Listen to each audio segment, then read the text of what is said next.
5, 4, 3, 2, 1, 0.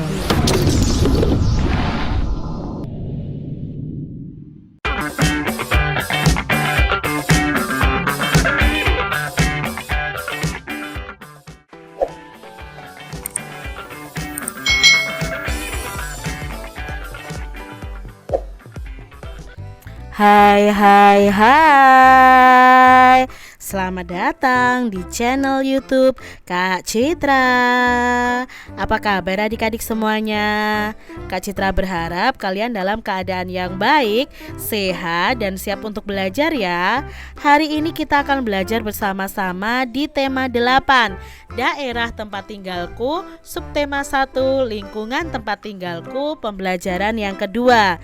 Mari adik-adik kita belajar dengan penuh semangat ya. Di mana kamu tinggal adik-adik? Apakah kamu mengenal lagu daerah di lingkungan tempat tinggalmu? Keluarga besarku berasal dari Papua, kata Edo. Di lingkungan tempat tinggalku ada beberapa lagu daerah yang sangat terkenal. Aku, ayah, dan ibuku senang menyanyikan lagu daerah. Apa lagu daerah yang sering aku nyanyikan bersama keluargaku? Ayo kita pelajari materi berikut ini. Adik-adik, hari itu Edo mendapat tugas untuk menyiapkan sebuah lagu daerah. Lagu itu akan dinyanyikan di depan teman-teman sekelasnya. Edo dan keluarganya berasal dari Papua. Edo teringat lagu daerah di lingkungan tempat tinggalnya di Papua. Edo akan menyanyikan lagu dari Papua yang berjudul Yamko Rambe Yamko. Apakah adik-adik pernah mendengar lagu ini? Tentunya pernah ya adik-adik ya. Coba kalian cari di internet nih, di YouTube juga, lagu dari Papua ini yang berjudul Yamko Rambe Yamko. Jadi seperti ini. Hey Yamko Rambe Yamko Aronawa Kombe. Hey Yamko Rambe Yamko Aronawa Kombe. Dan seterusnya nih adik-adik ya. Nah itu sepenggal saja lirik dari lagu Yamko Rambe Yamko. Di sini kita akan mempelajari tentang tempo dan nada dari lagu Yamko Rambe Yamko adik-adik. Edo berhasil menyanyikan lagu Yamko Rambe Yamko dengan baik. Saat bernyanyi, Edo ini memperhatikan tempo dan tinggi rendahnya nada. Apakah adik-adik masih ingat tentang tempo dan tinggi rendahnya nada? Mari kita mengingat kembali tentang tempo dan tinggi rendah nada. Adik-adik, tempo itu artinya adalah cepat lambatnya lagu tersebut dinyanyikan. Tempo itu dibagi menjadi 3, ada tempo cepat, tempo sedang, dan tempo lambat. Nah, pemilihan tempo dalam suatu lagu itu harus disesuaikan dengan isi lagunya. Sebagai contoh, lagu yang menggambarkan keriangan biasanya itu menggunakan tempo yang cepat adik-adik. Jadi kalau lagunya itu temponya cepat, mungkin di situ adalah lagu yang menunjukkan keriangan. Tetapi kalau lagu untuk menidurkan bayi ya biasanya itu menggunakan tempo yang sedang ataupun tempo yang lambat. Bahkan lagu-lagu yang menggambarkan kesedihan itu biasanya menggunakan tempo sedang ataupun tempo lambat. Sementara itu, tinggi rendah nada itu merupakan cara menyanyikan lagu sehingga menghasilkan nada tinggi ataupun nada rendah sesuai dengan notasi lagu. Nah, berikut urutan tinggi rendah nada yang disebut dengan tangga nada adik-adik dengan notasi angka dan notasi balok. Kalau notasi angka itu ini ya, angkanya ini adik-adik. Kalau notasi balok ini, not baloknya ini ya yang digambar ini. Nah, adik-adik harus mengetahui bahwa kalau nada do, re, mi, fa, sol, la, si ada tanda titik di bawahnya, berarti ini nadanya rendah. Kalau tidak ada tanda titik di bawah atau di atasnya, itu berarti nadanya sedang. Tapi kalau ada titik di atasnya, berarti nadanya tinggi adik-adik. Jadi semakin ke arah sini nadanya akan semakin tinggi. Semakin ke kanan ya, semakin ke kanan sini nadanya akan semakin tinggi. Misalnya ini do re mi fa sol la si do. Do-nya sudah tinggi lagi. Nanti naik ke sini lagi semakin tinggi. Sebaliknya semakin ke kiri nadanya akan semakin rendah. Nah, nada bertitik bawah berarti nada rendah. Nada tidak bertitik berarti nada sedang. Nada yang bertitik atas itu berarti nadanya tinggi. Nada-nada yang bertitik di bawah disebut dengan tangga nada oktav rendah ya. Nada-nada yang tidak bertitik itu disebut tangga nada oktav sedang. Sedangkan yang bertitik atas tadi itu namanya adalah tangga nada oktav tinggi. Nah, tangga nada adalah urutan nada yang disusun secara berjenjang. Nah, susunan nada yang berurutan naik atau turun itu disebut dengan tangga nada. Tentu saja jarak antar nada yang berurutan itu naik atau turun tertentu pula do, re, mi, fa, sol, la, si, do. Ini do-nya harusnya ada titik atasnya karena ini do tinggi. Jadi semakin ke sini semakin ke kanan itu semakin tinggi, semakin ke kiri semakin rendah. Nah, adik-adik, amatilah teks lagu Yamko Rambe Yamko tadi. Kita akan bersama-sama mengidentifikasi tinggi rendah nada dari notasi lagu di depan. Nah, di sini adik-adik Kak Citra akan menggaris merah untuk nada yang dinyanyikan tinggi dan garis ungu untuk nada yang dinyanyikan sedang. Contohnya di sini. Hei, ini kan do tinggi. Nah, otomatis ini adalah nada tinggi karena ada nada do tapi ada titik atasnya. Ya, ini nadanya tinggi. Yamko rambe yamko. Di sini tidak ada tanda titik atas atau titik bawah, berarti ini nadanya sedang. Aronawa kombe. Ini masih nada sedang adik-adik ya, karena tidak ada tanda titik atas maupun tanda titik bawah. Berikutnya, baris berikutnya masih hey yamko rambe yamko aronawa kombe. Nah, yang hanya nada tinggi hanya ini ya, yang ada tanda titik atasnya. Sedangkan sisanya nada sedang, bahkan tidak ada nada rendahnya. Nah, adik-adik bisa teruskan nih dari lirik-lirik lagu Yamko Rambe Yamko ini, mana sih yang termasuk dalam nada tinggi dan mana yang masuk dalam nada sedang. Adik-adik, apa makna yang terkandung dari lagu Yamko Rambe Yamko? Nah, ini adalah makna dari lagu Yamko Rambe Yamko adik-adik. Kalau di bahasa Indonesia kan itu kan bahasa Papua. Kalau di bahasa Indonesia kan tuh lagunya seperti ini nih adik-adik. Hai jalan yang dicari sayang perjanjian. Hai jalan yang dicari sayang perjanjian. Sungguh pembunuhan di dalam negeri sebagai bunga bangsa. Sungguh pembunuhan di dalam negeri sebagai bunga bangsa. Bunga bangsa, bunga bangsa, bunga bertaburan di Taman Pahlawan. Bunga bangsa, bunga bangsa, bunga bertumbuh di Taman Pahlawan, dan diulangi lagi. Jadi ini adalah arti dari lagu Yamko Rambe Yamko. Tema lagu Yamko Rambe Yamko ini sebenarnya tentang peperangan loh adik-adik. Lagu ini menceritakan tentang sebuah perang yang terjadi di dalam negeri. Bunga bangsa dalam lagu ini itu berarti pahlawan yang berjuang dan rela berkorban, bahkan sampai mati pun mempertahankan Indonesia dari tangan para penjajah.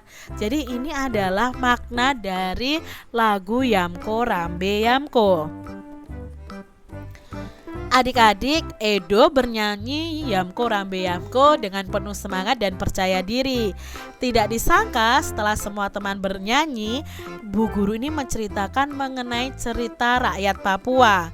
Edo merasa bangga karena lingkungan tempat tinggal keluarga besarnya kaya akan budaya. Ada lagu daerah dan juga ada cerita rakyat. Nah, berikut ini cerita yang disampaikan oleh Ibu Guru. Ceritanya berjudul Kasuari dan Dara Mangota. Nah, kasuari ini ya adik-adik, burung kasuari ini memiliki badan besar dan sayap lebar. Dia mampu terbang tinggi. Namun kasuari ini amat serakah. Dia memetik banyak sekali buah yang telah masak. Buah-buahan itu disembunyikan di bawah sayapnya sehingga burung-burung lain tidak kebagian. Burung-burung lain mengetahui keserakahan dari kasuari. Oleh karena itu, tidak seekor burung pun mau berteman dengannya. Meski demikian, kasuari ini tidak memedulikannya. Lama-kelamaan kasuari ini semakin serakah adik-adik. Tidak hanya buah-buahan di pohon saja yang diambilnya, tetapi juga buah-buahan yang jatuh ke tanah. Burung-burung lain pun jengkel.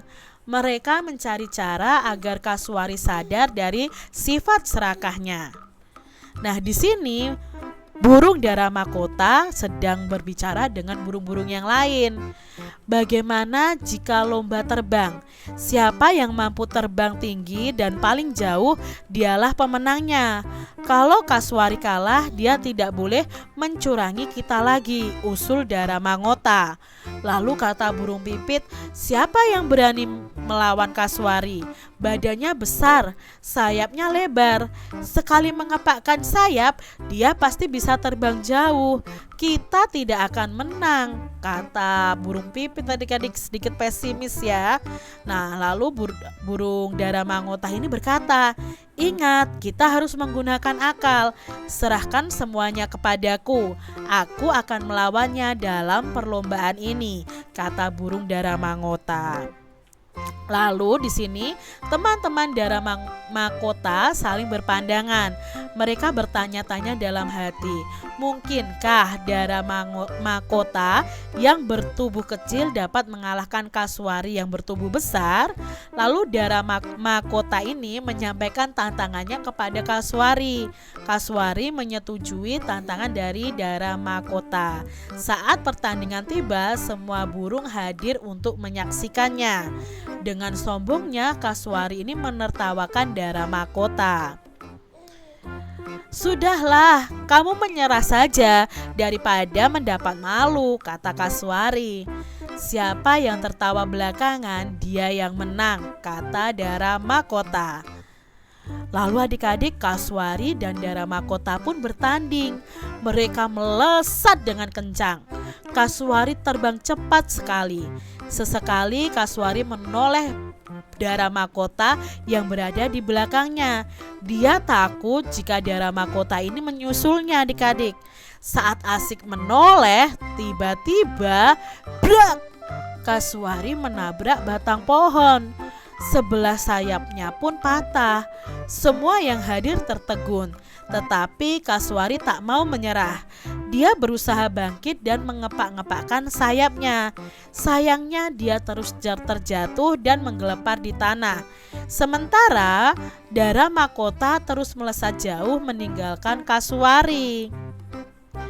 Kasuari hanya dapat memandang dara mahkota dengan rasa malu. Sekarang dia baru tahu rasanya menjadi makhluk lemah. Selama ini dia selalu merasa menjadi burung terhebat. Namun dalam sekejap dia tidak mampu terbang lagi. Beberapa burung lain turun ke tanah. Mereka membantu kasuari. Kasuari ini sangat malu adik-adik karena selama ini dia telah mencurangi mereka. Sejak saat itu kasuari ini sadar dan mengubah perilakunya. Namun sayang sekali, sejak saat itu pula kasuari tidak bisa terbang lagi. Dia harus mencari makan di tanah. Nah, ini tadi cerita dari Papua adik-adik ya. Kalian bisa tahu nih ya, cerita ini sungguh bagus ya adik-adik ya.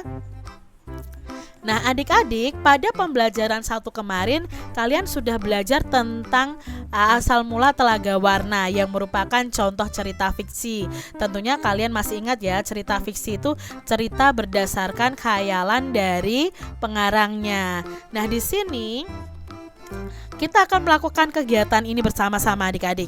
Siapa saja tokoh-tokoh dalam cerita tersebut? Sebutkan juga tokoh-tokoh dalam ceritanya. Nah tadi ya ada, kalau cerita yang tadi ada kasuari ya adik-adik ya, burung kasuari dan burung dara mahkota. Lalu kalau dalam Telaga Warna kemarin ada permaisuri, raja dan putrinya.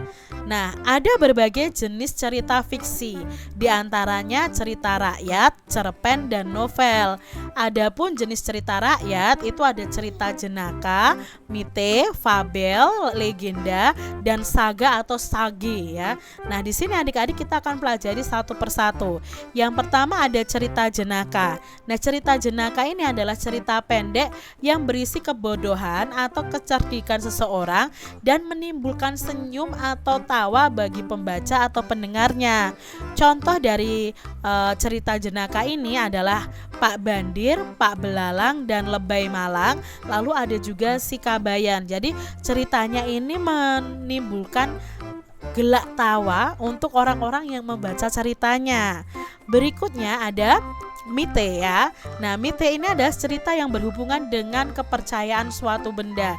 Cerita ini juga disebut dengan cerita mitos, berisi peristiwa gaib, alam gaib, atau yang dipercayai mempunyai kekuatan gaib seperti dewa, peri, dan Tuhan. Nah, contohnya dari mite ini adalah Nyi Roro Kidul, lalu ada Joko Tarub, Dewi Nawangwulan, Barong, dan cerita perpindahan Gunung Suci Mahameru di India oleh para dewa ke Gunung Semeru yang dianggap suci oleh orang Jawa dan Bali. Berikutnya ada cerita fabel. Nah, fabel ini adalah cerita dengan tokoh-tokoh binatang yang diceritakan hidup dan bermasyarakat seperti manusia. Mereka seolah-olah bisa berbicara seperti manusia. Contohnya cerita tadi adik-adik ya. Cerita kasuari dan burung dara mahkota tadi itu termasuk cerita fabel. Nah, di sini ada contoh lain ya, kancil dan buaya dan burung bangau, lalu cerita si rubah yang rakus dan lain sebagainya yang berjudul masuk dalam cerita fabel atau cerita yang tokohnya adalah hewan. Lalu ada legenda. Nah, legenda ini adalah cerita lama yang mengisahkan riwayat terjadinya suatu tempat atau wilayah, kejadian alam, asal-usul suatu benda, atau kejadian di suatu tempat atau daerah. Contohnya adalah legenda cerita rakyat Gunung Tangkupan Perahu, legenda Keong Mas, dan lain sebagainya. Lalu berikutnya ada saga atau sage nih adik-adik. Ya, ini adalah cerita lama yang mengandung unsur sejarah yang sifatnya itu kepahlawanan. Contohnya adik-adik ada Lutung Kasarung, ada Calon Arang, ada Ciung Wanara, dan lain sebagainya. Berikutnya ada cerita cerpen. Nah, cerpen ini adalah singkatan dari cerita pendek. Nah, cerpen adalah cerita fiksi yang memaparkan kisah ataupun cerita tentang kehidupan manusia melalui tulisan pendek. Cerpen dapat selesai dibaca dalam sekali duduk. Nah, contoh-contoh cerpen itu banyak adik-adik di majalah ya. Ada pada majalah itu ada Putri Tunjung Buih dan Putri dari Bambu. Lalu pokoknya banyak sekali. Cerpen itu di majalah-majalah atau surat kabar itu biasanya ada adik-adik. Itu contoh-contoh dari cerpen. Berikutnya ada novel. Nah, novel itu adalah cerita fiksi yang panjang dan mengandung rangkaian cerita kehidupan seseorang dengan orang di sekelilingnya dengan menonjolkan watak setiap tokohnya. Contohnya cerpen yang sangat terkenal itu adalah Laskar Pelangi dari Andrea Hirata. Ini adalah contoh novel adik-adik karya Andrea Hirata, dan yang terkenal itu adalah Laskar Pelangi yang akhirnya dibuat film adik-adik. Nah, adik-adik selain ini banyak loh pembuat novel ya, itu yang terkenal itu sangat banyak di Indonesia. Itu tadi ya macam-macam cerita yang ada. Nah, bacalah kembali cerita asal mula Telaga Warna dan Kasuari dan Dara Mahkota tadi. Kemudian identifikasi jenis cerita fiksi tersebut. Nah, untuk Kasuari dan Dara Mahkota itu adalah jenis cerita fiksinya fabel. Mengapa fabel? Karena cerita fiksi Kasuari dan Dara Mahkota ini merupakan cerita rakyat dengan tokoh berupa binatang, yaitu burung yang hidup dan berbicara seperti manusia. Jadi masuk dalam golongan fabel. Lalu untuk asal mula Telaga Warna ini adalah masuk dalam legenda. Mengapa masuk dalam legenda? Karena ini mengisahkan asal mula terjadinya suatu tempat, yaitu Telaga Warna. Itu tadi ya perbedaan antara cerita asal mula Telaga Warna dan Kasuari dan burung Dara Mahkota tadi. Adik-adik, Kasuari dan Dara Mahkota dalam cerita di depan itu memiliki sayap untuk terbang. Dengan terbang mereka dapat menuju tempat tertentu. Demikian juga dengan manusia. Manusia itu seringkali menggunakan sarana transportasi seperti sepeda, sepeda motor, mobil, pesawat, dan kapal untuk menuju tempat tertentu. Nah, adik-adik coba pulang sekolah, Edo itu mengendarai sepeda di jalan raya ya. Nah, di jalan itu cukup ramai. Edo mengurangi kekuatan saat mengayuh sepedanya. Laju sepeda menjadi lebih lambat. Di jalan lengang, Edo menambah kekuatan saat mengayuh sepedanya. Nah, karena Edo ini menambah kekuatannya, maka laju sepedanya menjadi lebih cepat. Kekuatan mengayuh itu mempengaruhi laju sepeda.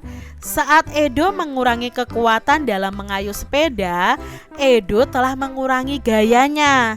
Sepeda pun akan bergerak lambat atau pelan. Sebaliknya, saat Edo menambah kekuatan dalam mengayuh sepeda, Edo telah menambah gaya adik-adik. Sepeda pun bergerak cepat. Dengan demikian, gaya itu berpengaruh terhadap gerak benda. Apakah adik-adik masih ingat tentang gaya dan gerak? Apa itu gaya? Mari kita ingat-ingat kembali adik-adik. Gaya adalah suatu kekuatan yang mengakibatkan benda yang dikenainya itu dapat mengalami gerak, perubahan kedudukan, atau perubahan bentuk. Gaya juga bisa diartikan sebuah tarikan atau dorongan yang dapat mempengaruhi keadaan suatu benda. Lalu apa itu gerak? Nah, gerak adalah perpindahan kedudukan suatu benda terhadap benda lainnya, baik perpindahan kedudukan yang mendekati maupun menjauhi suatu benda atau tempat asalnya akibat benda itu dikenai oleh gaya. Itu tadi ya, kita sudah ingat gaya itu apa, gerak itu apa. Nah, lakukan percobaan di bawah ini secara berpasangan adik-adik. Yang pertama, mendorong meja sendiri dan bersama teman. Letakkan meja di tempat yang cukup luas. Pertama, doronglah meja secara sendiri dengan kekuatan penuh. Perhatikan gerak meja. Apa yang kamu rasakan adik-adik ya. Lalu setelah itu, doronglah meja bersama temanmu. Gunakan kekuatan penuh seperti saat mendorong sendirian. Perhatikan gerakan meja. Apa yang kamu rasakan adik-adik? Tentunya akan ada perbedaan ketika kalian mendorong sendiri dan mendorong bersama dengan teman kalian. Apa perbedaan yang kamu rasakan saat mendorong meja sendiri atau berdua? Nah, saat mendorong sendirian itu lebih berat dibandingkan saat mendorong meja itu berdua. Bagaimana pergerakan meja saat didorong sendiri dan saat didorong berdua? Otomatis saat didorong sendiri itu lebih lambat jika dibandingkan saat didorong berdua adik-adik. Apa ya kesimpulanmu dari percobaan ini? Nah, kesimpulannya adalah meja yang didorong oleh seorang anak dengan kekuatan penuh dengan meja yang didorong oleh dua anak yang sama-sama menggunakan kekuatan penuh akan berbeda. Jumlah gaya yang diperoleh meja yang didorong oleh dua anak otomatis 2 kali lebih besar gayanya dibandingkan jumlah gaya yang didorong dengan satu anak. Akibatnya, gerakan meja yang didorong dua anak lebih cepat dibandingkan dengan yang didorong satu anak. Sebaliknya, gerakan meja yang didorong satu anak itu menjadi lebih lambat. Jadi pemberian gaya itu sangat berpengaruh terhadap kecepatan gerak benda. Semakin banyak gaya yang diberikan, maka gerak benda akan semakin cepat. Kalau semakin sedikit gaya yang diberikan, otomatis gerak benda itu akan semakin lambat. Demikian tadi adik-adik pembahasan kita di tema 8, subtema 1 pembelajaran yang kedua. Semoga video pembelajaran ini bermanfaat untuk adik-adik semuanya, dan sampai jumpa lagi di video pembelajaran Kak Citra selanjutnya. Tuhan memberkati. Jangan lupa tekan tombol subscribe, lalu tekan loncengnya, tekan juga tombol like, lalu share ke media sosial kalian. Jangan lupa untuk ikuti media sosial Kak Citra. Terima kasih.